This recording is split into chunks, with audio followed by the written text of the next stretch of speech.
All right, I want to warn you right up front. Be prepared.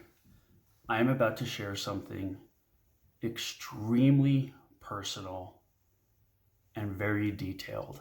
I'm going to walk you through the first time I ever had sex.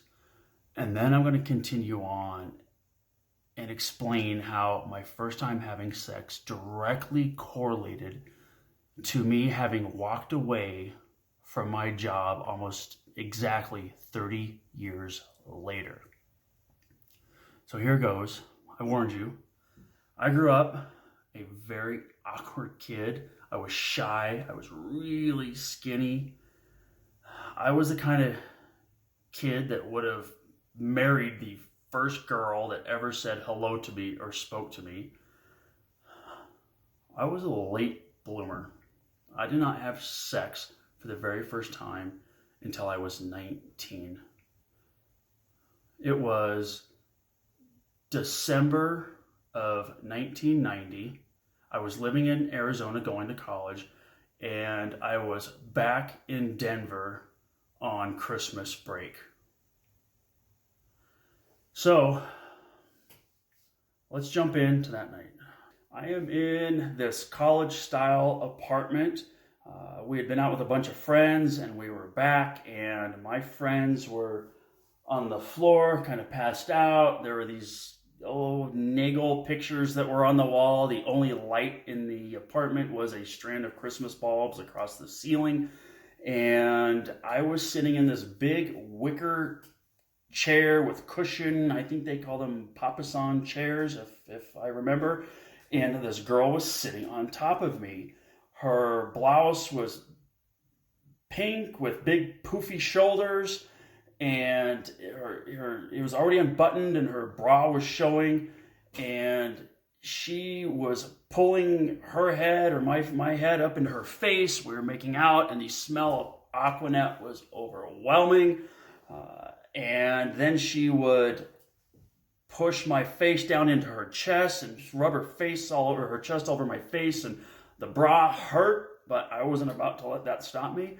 I have been in this position before, I'm not going to lie. So I reached around the back of her, and I guess like a locksmith trying to pick this, and after a couple of minutes of defeat, I was not successful, and she leaned back and like a magician just waved her hand, and poof, it opened up.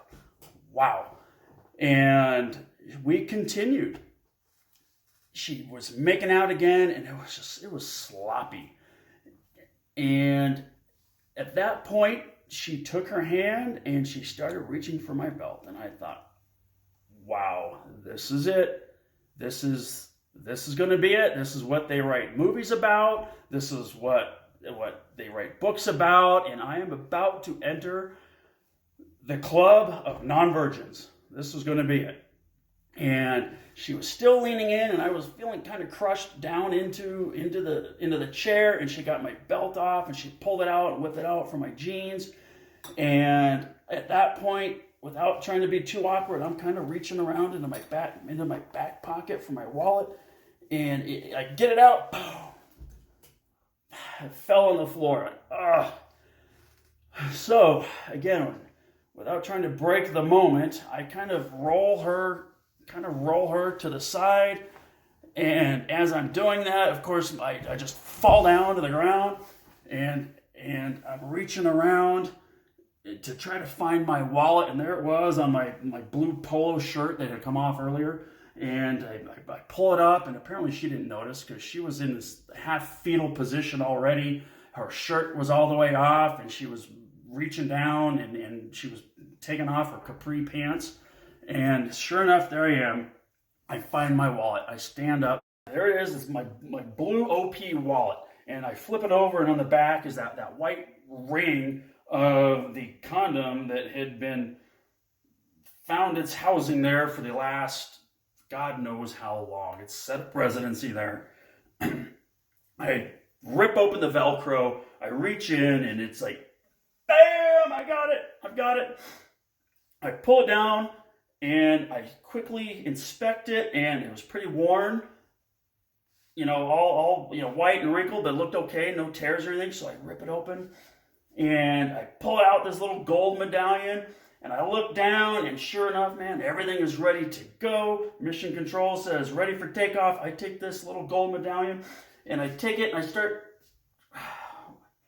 this. Yeah, whoops, flipped it around. Then it went on, and then I look at her, and she is like ready. She reaches up for me, and she grabs me down, and I'm heading back down on the chair, and then she flips me back over again, and here I am. I am just naked, and she's on top of me, and I'm thinking, this is going to happen. This is about to be the first time. This is it. And the second thought was, this is not her first time. And then she sits down, and it's like the surface view on the moon of the lunar lander coming down. I see it coming down, and then time just stops. There it is. Wow, this is my first time. That's what I'm thinking about. And she starts moving around, and all of a sudden I'm thinking, this feels awkward. This is squishy. It's wet. And I'm thinking, this is it. This is all around. Kind of going at it a little bit. I have no idea who this girl is. I am not engaged with her whatsoever. And that moment, it just started feeling very depressing. And we kept going for just a couple more, maybe a minute or so. And what did I do? The only option I had at the time is I faked an orgasm on the first time I had sex. Faked an orgasm. So that was it. I honestly have no idea how the rest of that night went or how I got home, what happened. But I do remember thinking that maybe this is just a fluke, or this is how first times are supposed to be. I know I've told this story to a lot of people, and they always say, Bill, that's just how they are. They're weird, they're awkward, and they're not supposed to be grand. This felt different, felt really disconnected. Only time will tell, I guess, in my story. So let's forward to today. My name is Bill Ranshaw, and just a couple of weeks ago, I walked away from my job in software sales, as well as a growing hobby as a director and film producer, and combined, I walked away from close to $120,000 of income. I have no backup plan. I have just a little bit of savings to move on.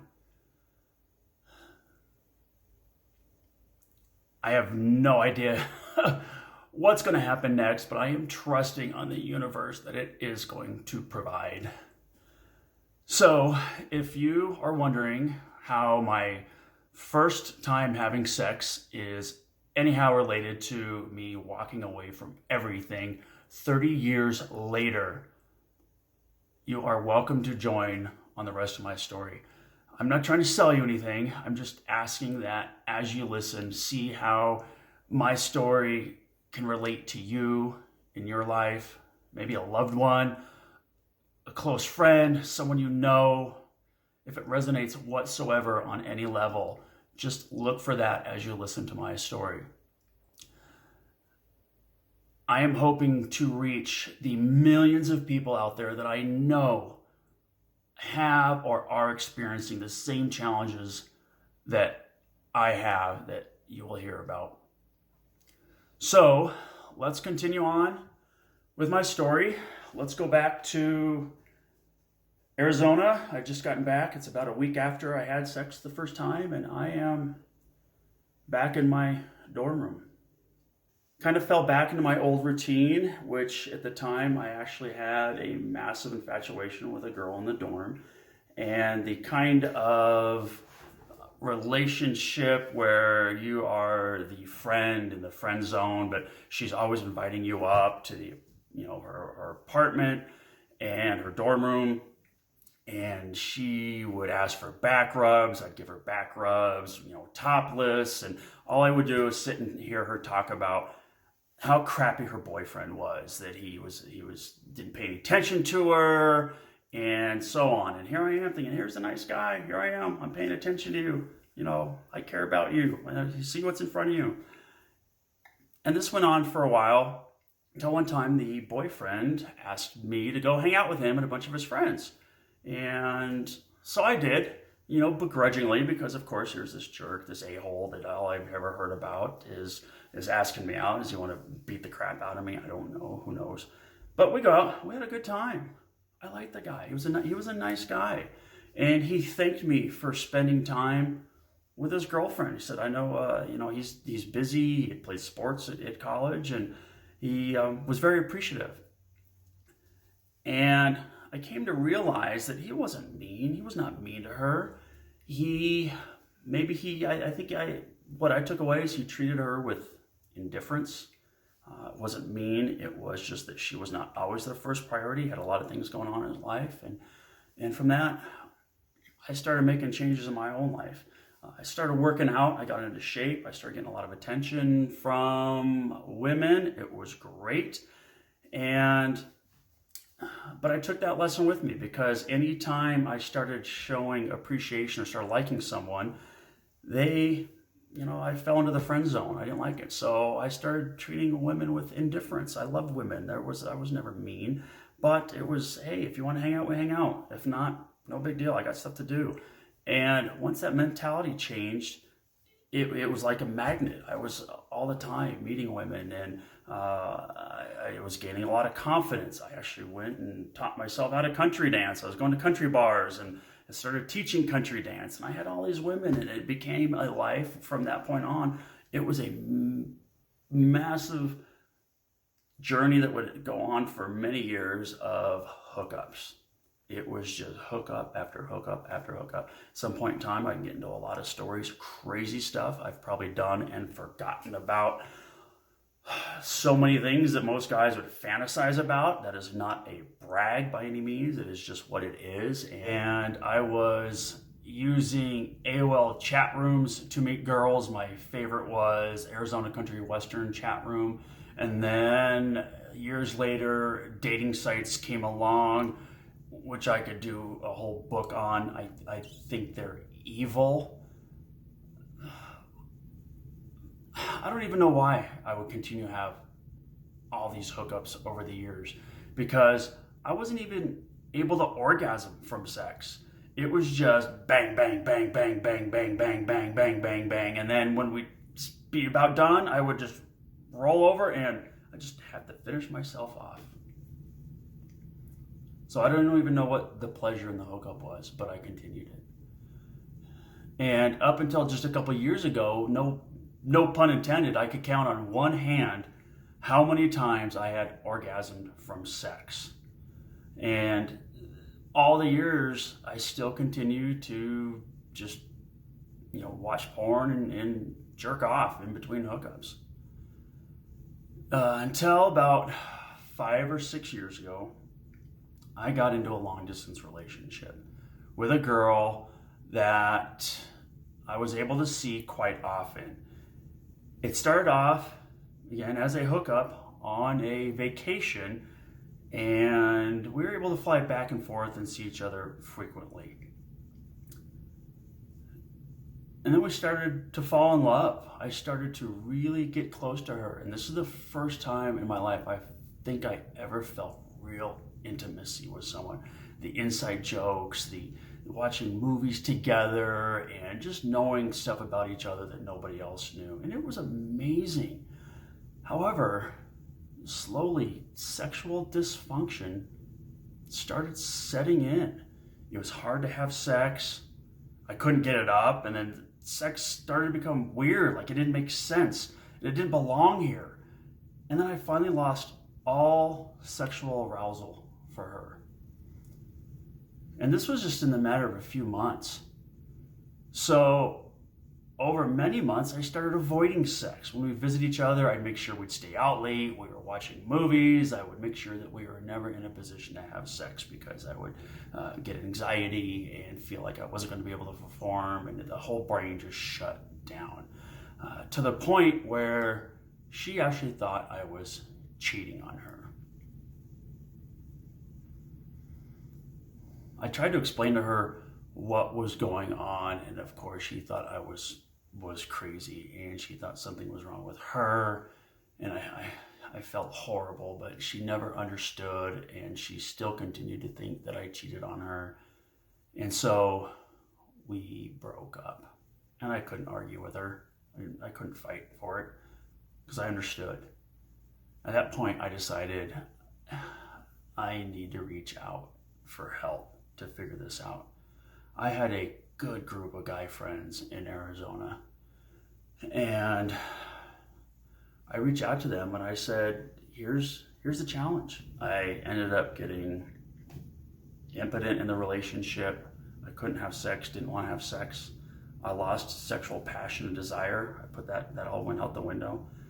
And after I shared that in an email, I had about majority of those guys reach out to me personally and say, man, wow, I have experienced the same thing in my own life in certain ways or certain facets of my marriage or whatever it might be. Then one of my very good friends sent me a TED Talk on pornography. And it really struck home as I watched this. I had never thought of myself as having a porn addiction. I think of porn addiction as, sitting in your basement 5 times a day, running off from work and having to hide in a corner and jerk off all day long. And that's what I thought of as a porn addiction. But as I sat back in my life, I looked going all the way back till I was 11. My dad had bought those big satellite dishes, that you have in your backyard. And on that, there was a lot of porn. And whenever the parents would sneak out, I would find it and I would watch it. And this was at 11. And this went on, same thing. It wasn't a lot. When I ever had the chance to sneak out, I would go and or when they would leave, I would go watch it. So, it's not this all day long type of thing that you would think of. But it went on continuously for 8 years. As you know, I was 19 when I had my sex, so my whole developing years, the only instance I had of sex was pornography and masturbation. And it's what I have come to learn is over the years that would continue, that I think a lot of men do this. We watch porn because we're tired, because we're bored, we're stressed, and it doesn't have to be an everyday, all day thing, but over years it's a drip, drip, drip, drip. For me, starting to learn about it, and I would learn about porn addiction, it didn't hit home with me. Everything I heard about you're objectifying women and this is teaching you how to have sex, it wasn't any of that. I loved women, I loved people, and I didn't feel like that this is how I had to perform, of this high five and against the wall and all of, that wasn't it. Is what it was for me is it drove a wedge between sexual desire, sex, and intimacy. And it was an anchor. Sex was something that I did alone, not just alone physically, but mentally, that I was in my own head, and it never seemed right that if somebody else was there, that wouldn't be right. And so when I was in a relationship, having sex, it was just weird because there was somebody else there that I'm connected to. It's like, this is awkward. This isn't how it's supposed to be. And I'm supposed to be alone and with my own thoughts. And again, this is the point where most people don't understand it. It created a chasm of disparateness of sex and intimacy. And anytime I begin a relationship, it will always start off good. Sex is good. But then it fades. I lose sexual passion and desire, not just for this person, just in general. It's not like I'm looking around and looking for it anywhere else. So the TED Talk that I watched said that in order to start a reversal, I mean, you have to stop. You just have to stop. And I was at a point in my life where I was committed to it. I knew what was at stake. If I wanted a relationship moving forward, a loving, fulfilling relationship with an amazing person, that I would have to get over this. And I immediately stopped. Immediately. It was March 20th, 2017. And I keep a counter on my phone. If it wasn't recording, I'd show it to you. And the TED Talk said it could take 6 months, maybe a year, to reverse. It took almost a year and a half. I had moved back to Denver since that time, and I had met a couple girls here that I could hook up with. And for the first time in a year and a half, I realized, wow, I actually had sex and I was able to orgasm all the time. I would get in and it would be, I used to be able to go on for hours or, 30, 40 minutes, and it wasn't it was like I was a champion. Girls loved it. And all of a sudden now I'm in this new mode after having not watched porn or masturbated for almost a year and a half. I'm having sex, and within 2 minutes, boo, fire off. And they're like, is that it? Is that it? Come on. And I'm doing a little happy dance, yay, in my head, like, yay, I did it. And trying to explain to them. And so I thought, this is it. I'm cured. I'm absolutely cured. I put myself out there to be in a relationship again. And sure enough, I reconnected with somebody that I had met 3 years prior, right when I moved out to right when I moved out to Denver. So this was last summer, where I reconnected, and we got along. She's amazing. She's my soulmate. She is everything. And as the intimacy began, as it started again, the problem started again. I started pushing it aside. Sexual dysfunction started sitting in. I'm not going to lie, we made a lot of headway. There's times where we get to, but it's not like I want it to be, and it's not like she wants it to be. There's still challenges in it. I'm learning a lot. And that's where I'm at. I will say, as I mentioned earlier, that along the way, I have learned so many valuable lessons, and not just because of around this. I lost my dad when I was 24. He died of cancer in 1996. Soon after that, I lost my mom in 2005. I should say soon after, about 9 years later, and she died from a heart attack. And I stayed pretty positive around that. That's the natural order of life. That's how it's supposed to be. Your parents pass away before you do. And unfortunately, mine, I was younger than most people, but that wasn't that big of a deal. And then in 2007, I call him my godson, my best friend's son, who I had known from birth. We were living in Arizona at the time. His name was Gavin, and in 2004, he was diagnosed with leukemia. And in 2007, Gavin passed away. I was really close to Gavin, and his dad would even joke and say, "Hey, I think Gavin, loves you more than he does me." I spent so much time with him; they live close. That hurt. That was a time where I became numb to life, just numb. I was always pretty good. People had admired the fact that I always saw the positive side of things, and it was always good. But this was a time where I didn't feel happiness. I didn't feel sadness. I was numb.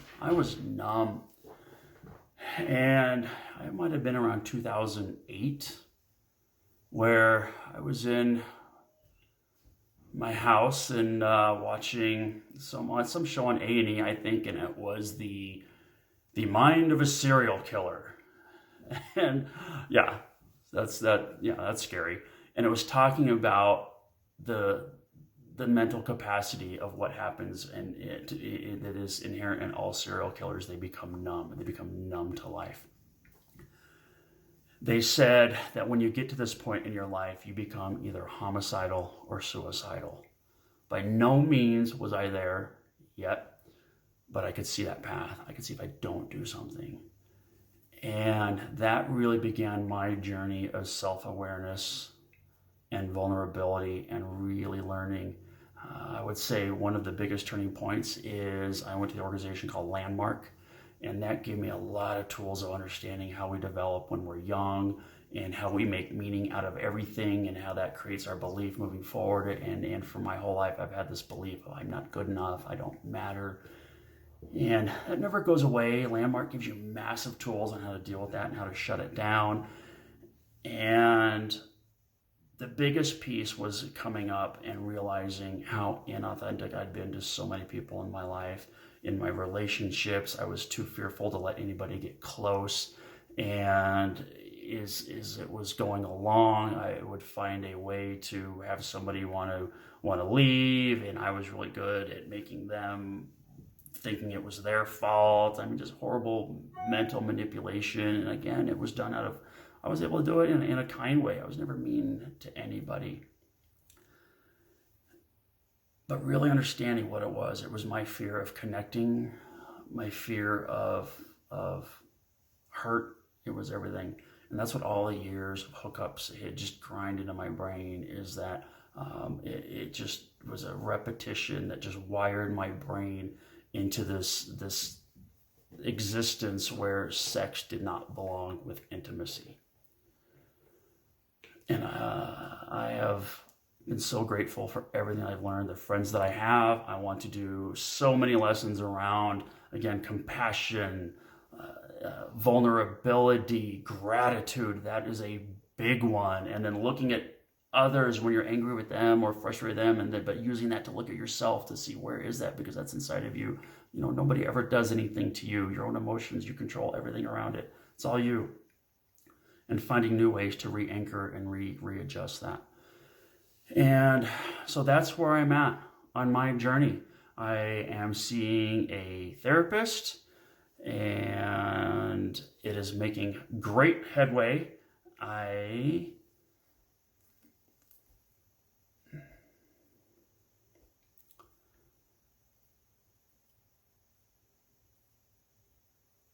I'll back up a bit as well.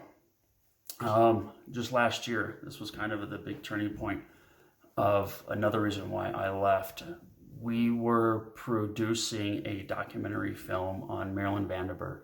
She is a Colorado native, grew up, she's 83 years now. I don't want to date the video, but she was Miss America in 1958 and led a life of fame all through the 60s, TV shows, amazing. She was a motivational speaker. And in 1990, her father passed away, and she came out to the public that she had been sexually abused by her father from the age of 5 to 18. In the meanwhile, I'm also working at my day job, and it took a toll on me. We were working another TV show that we have on Rocky Mountain PBS, and I was getting 6 hours a week, it felt like, but maybe 1-2 hours of sleep at night.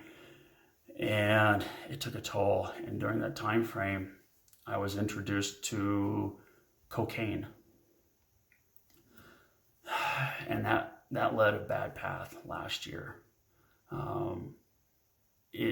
It helped me get things done. I was able to get the film done, get the TV show done. I was able to work. I was able to do it all. And in November of last year, I crashed, and then I tried to get off the coke, and I couldn't. And that was scary. That was absolutely scary. And I had an instance a few years ago with opioids after a shoulder surgery, where I had had back-to-back shoulder surgeries, was addicted to opioids for a while, but I got on a regimen and got rid of that. So I had the cocaine and massive depression. I actually saw a integrated health doctor. We got on track. I got everything. They did blood levels. Everything was through the floor. Thyroid, testosterone, adrenals, cortisol. Everything was just shot. My body was just not functioning. I started supplements, testosterone shots, everything brought me back to life. Absolutely brought me back to life. I got off of the cocaine, and throughout the holiday, I shared it with my company, and it got to the point where, it takes some time. We need to figure this out. And just the first of this year, a few weeks ago, is when we had, I had to have the hard truth with myself of, what do I want to do? I probably could have made it work. I could have gone back to work and said, hey, let's figure this out. They were great people that I worked with. But I realized it wasn't for me. This wasn't it. Working on Marilyn's film gave me the motivation and the passion that there's more to do out there in life, and that this is my calling, working with people and sharing this and being me for me, not being me for who somebody else wants me to be or what I need to be, but being me for me. So I did it. I walked away from it all. I did it to save a friendship. I did it because I had become so inauthentic to myself, which was not fair to the people I worked with, to the clients I served, and to the people around me in my life. But most of all, I did it because something inside of me has been pulling at me for years, and it was just finally coming to the surface.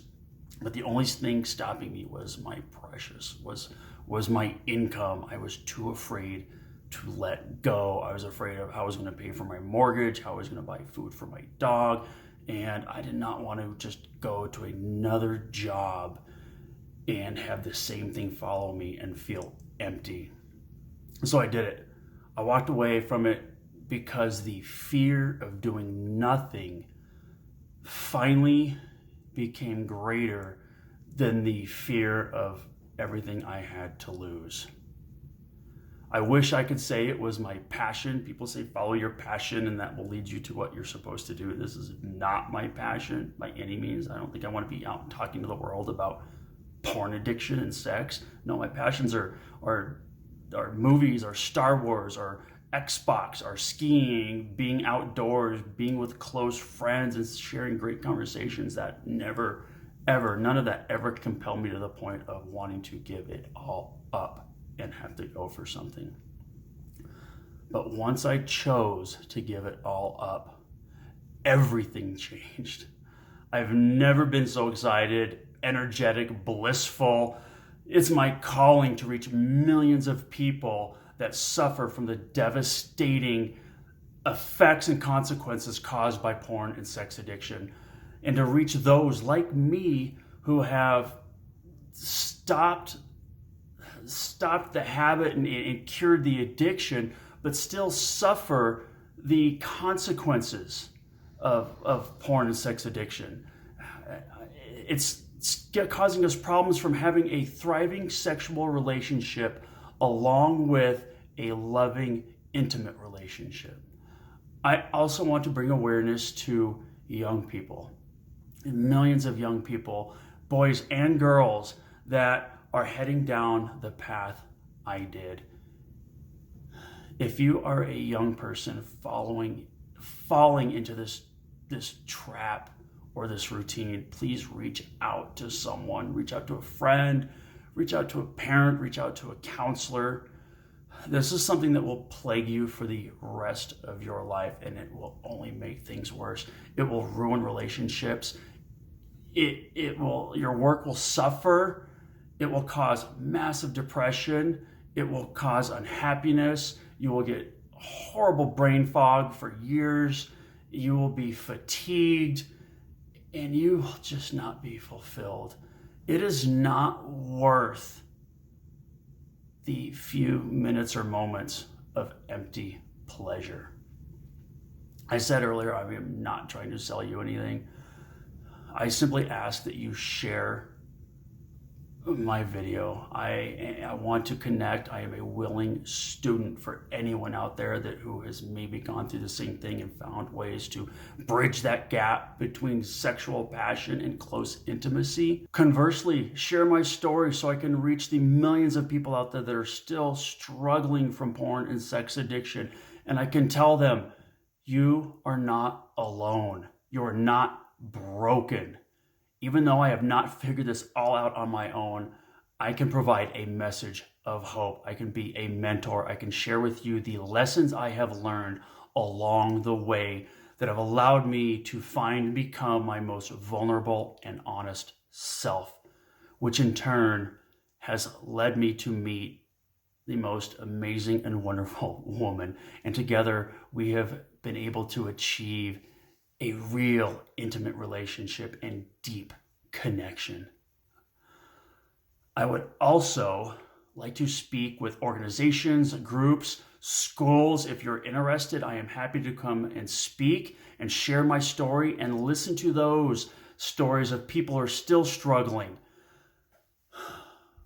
Finally, if you have any employment opportunities, I would be so grateful to hear from you. As I mentioned before, I left my job without much of a game plan. And so for those of you who have made it here to the very end, I ask you to share, tag, forward this video to anyone and everyone you know, every social media outlet, anywhere that you can that can reach the people that need to hear this. I want to thank you for accepting me as me. I love you so much. Thank you.